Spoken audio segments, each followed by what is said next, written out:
Hello guys, ipapakita ko nga pala yung mga pana ko na ginagamit ko tuwing nangingisda ko. Ito nga pala yung dikasa na pana. Ito yun. Yan. Ito may gatilyo. Ito naman ang wala. Hihilayin mo lang to.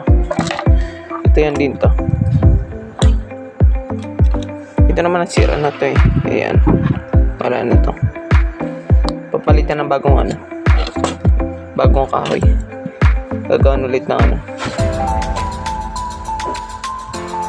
Tapos ito naman spear gun. Gawa namin lang to, sariling gawa. Kung umabot man tayo sa 1k followers,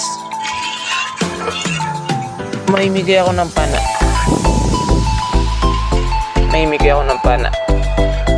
Wala na kayo paproblemahin sa lahat. Kami na bahala. Bagong papa ko marunong gumawa ng pana eh. Kaya pili ko kayo pagawan.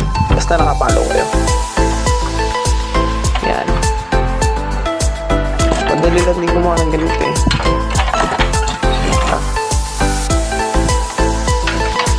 Katulad ang pana ko. Ganito yung klase ng dikasa pala. Yan. Ito yung una kong pana. Yan.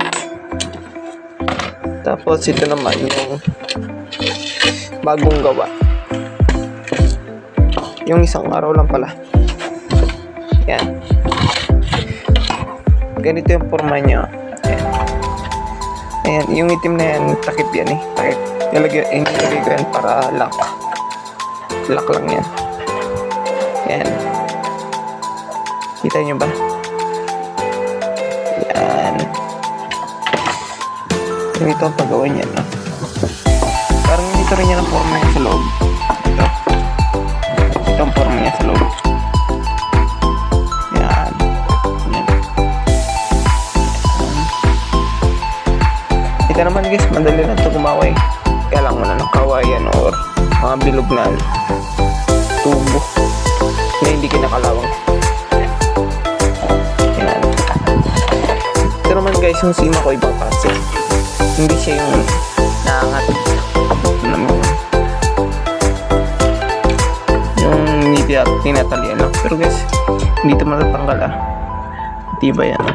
Matibay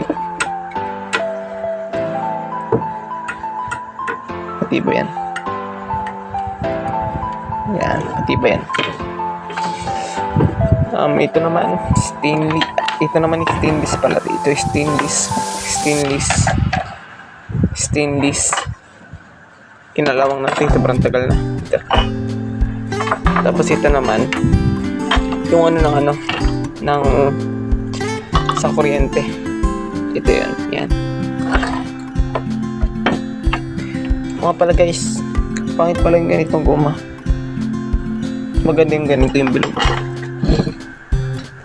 Mura lang to sa Lazada or sa TikTok. Mga siguro 1 metro, mga 200 pesos na yun. Ayan. Ito 1 metro lang to eh. Nakagamit ako sa 3 pana ko. Ayan. And thank you guys. Paki-follow na rin and i-click na rin ang